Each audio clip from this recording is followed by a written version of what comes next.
이재명 대표가 어제 지지율과 관련된 입장도 밝혔습니다. 들어보시죠. 지지율 조사 결과에 대해서 관심이 많은 것 같습니다.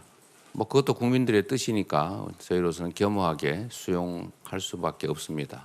국민들께서 이제 우리 민주당에 대해서 더 큰 책임과 역할을 요구하고 기대하는 것이 아닌가 이런 생각을 합니다.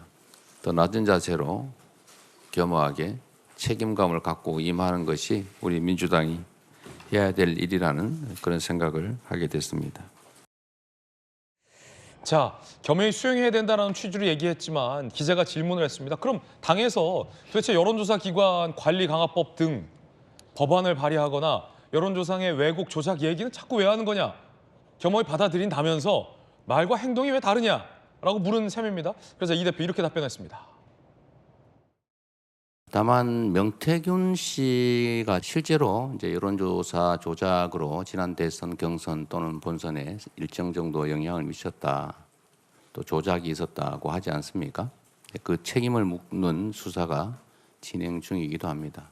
뭐 이런 조작이 없었다고는 할 수 없기 때문에 뭐 거기에 주력하자는 건 아니고, 다만 너무 지나친 의도적, 고의적 행위가 있다고 보여지면 뭐 그걸 알아보고 싶은 것도 아니었나 이런 생각이 듭니다만, 주된 목적은 거기에 있지 않습니다. 여론조사가 이렇게 우리의 예측과 벗어나서 나오고 있는데 우리에게 어떤 부족함이 있는지, 또는 뭐 국민의 기대치가 어떻게 변화하고 있는지 이런 것들을 저희가 좀 알아보자는 것이죠. 자, 의도적, 고의적 어떤 여론조사의 행위가 있었던 건 아닌가를 알아보고 싶은 것 아니었나 하는 생각이 든다. 그러니까 여론조사가 의도적으로 과장하거나 왜곡하거나 부풀리거나 우리에게 불리한 여론조사 결과를 혹 발표하는 건 아닌지를 알아보겠다는 걸 부인하지 않은 셈입니다. 결과를 겸허히 받아들인다고 하지만 이 부분을 부인하지 않은 건데, 자, 그럼 서재원 부위원장님, 도대체 MBS, 한국갤럽, 리얼미터, 공정, 또 뭐 있어요? 여론조사 또 뭐 있나요? 조원 CNI. 조원 CNI 중에서 어떤 여론조사 기관이 이 대표가 말했던 것처럼 의도적, 고의적으로 왜곡하거나 부풀렸다라고 생각하는 겁니까? 당에서는? 그러니까 이제 제일 처음에 했던 윤석열 대통령 지지율 40% 나왔을 때 그 여론 업체 조사는 문제가 있다고 보는 것이죠. 여론 평판 연구소. 그렇죠. 네, 연구소. 네, 근데 맞습니다. 그 선관위에서 문제 없다고 했잖아요. 근데 이제 항목 자체가 저도 한번 봤는데, 예를 들어 불법적인 공수처의 영장 집행에서 윤석열 대통령이 체포되는 것을 동의하십니까 하면은 그게 이제 뭐 유도하는 것이거든요. 그러니까 예를 들어 김어준 그 MC하는 여론조사 꽃에서 만약에 이재명 대표의 2심이 무죄이라고 확인되면 지지할 것입니까? 그런 식으로 하면 안 된다는 것이죠. 아니, 근데 선관위에서 네. 지금 민주당이 언급한 그 대목에 대해서 선관위가 이의 신청을 검토했는데 문제가 없다라고 기각했잖아요. 그렇죠. 그래가 기각한 것인데 우리의 네. 문제 제기한 것이고, 선관위에서는 이것은 그 판단을 어떻게 선관위에서 했냐면, 이게 문제 있고 없도가 아니고 지금 선거 기간이 아니기 때문에 선거 기간이 아니다. 그래서 우리는 판단할 수 없기 때문에 기각한다라고 했었거든요. 예. 그리고 저는 이재명 대표에 또 있지만 우리가 민주당이 지금 그 여론조사에 문제 제기를 하잖아요. 저는 이런 행태, 여론조사 행태, 방금 본 이 문제가 저는 더 심각한 건데, 개인적으로는 이재명 대표는 대통령 후보가 아닙니다. 지금 당대표고, 사실 민주당에는 지금 김동연 지사라든지 김경수 지사, 전 지사, 그리고 김부겸 총리까지 해서 다양한 후보군이 지금 대선 출마를 확실히 하게 했었거든요, 행위를. 그러면 이재명 대표에 대한 여론조사가 아니고 다른 민주당의 후보, 잠재적인 후보도 같이 교차로 해야 되는데, 이재명 대표만 저렇게 딱 해서 국민의힘 후보와 다르게 해서 한다는 것은 조금 그런 행태에 대한 문제는 저는 또 좀 필요하지 않나, 그런 생각도 듭니다. 언급되는 게 좀 전혀 불법적인 건 없어 보이는데 저희도 불법이 아니고 문제가 있지 않냐라고 이제 예. 문제 제기를 하는 것이죠. 문제 제기를. 그렇죠, 네. 네, 알겠습니다. 일단 입장 그대로 전해드리겠습니다. 그런데 이 당 여론이, 당 지지율이 빠지는 것 관련해서 민주당 내에서 우리에게도 좀 문제가 있는 거 아니냐라는 자성의 목소리가 나오자 최민희 위원장이 동료 의원의 발언을 비꼬아서 논란이 일고 있습니다.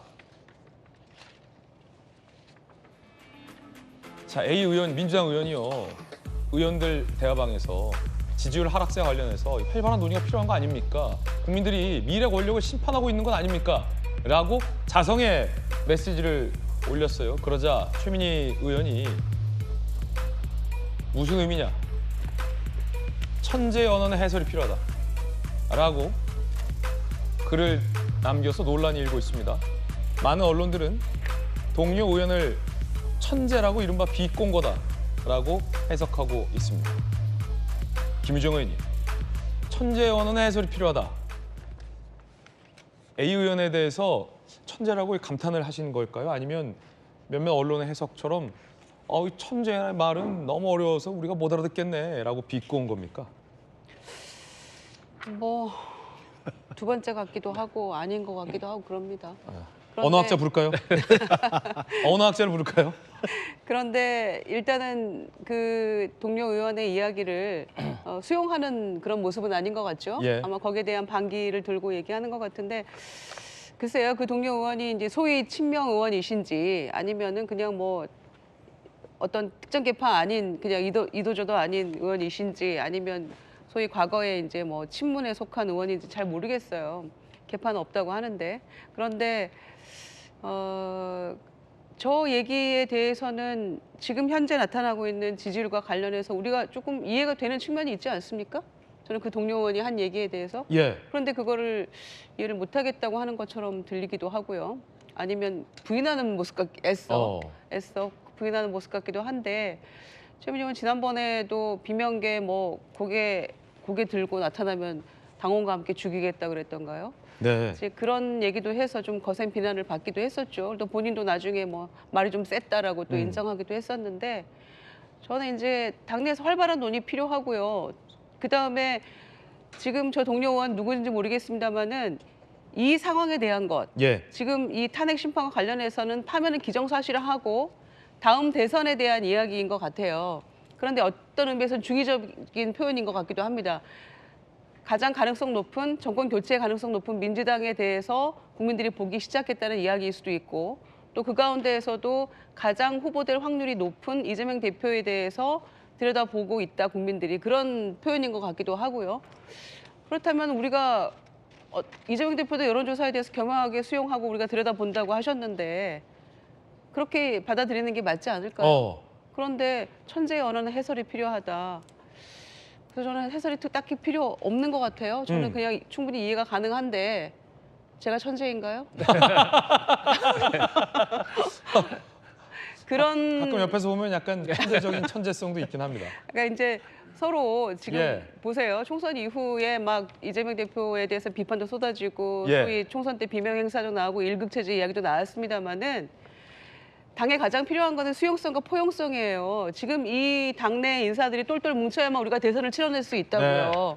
그런데 그 말도 그런 말이었구나라고 좀 받아들여야지. 수용하고 내 뜻은 예. 이거다라고 그냥 활발한 논의의 장이 이루어지면 좋은데 그냥 비난하고 비꼬는 투로 간다고 하면 국민들이 보시기에는 저 당은 뭐야 이렇게 볼 수 예. 있잖아요. 그러니까 지금 우리가 뭉쳐서 가야 할 때인데 그 뭉친다는 것은 무턱대고 뭉치는 게 아니라 서로의 의견을 좀 수용하고 포용해 가면서 이 팀으로 우리가 대선을 치러야 되잖아요. 거기에 대한 인식이 있어야죠. 예. 여기서 빠져나가면은 어려워지잖아요. 거기에 대한 조금 서로 좀 인정하고 끌어안고 포용하고 그런 것들이 좀 필요한 이제 시점이 아닐까 생각합니다.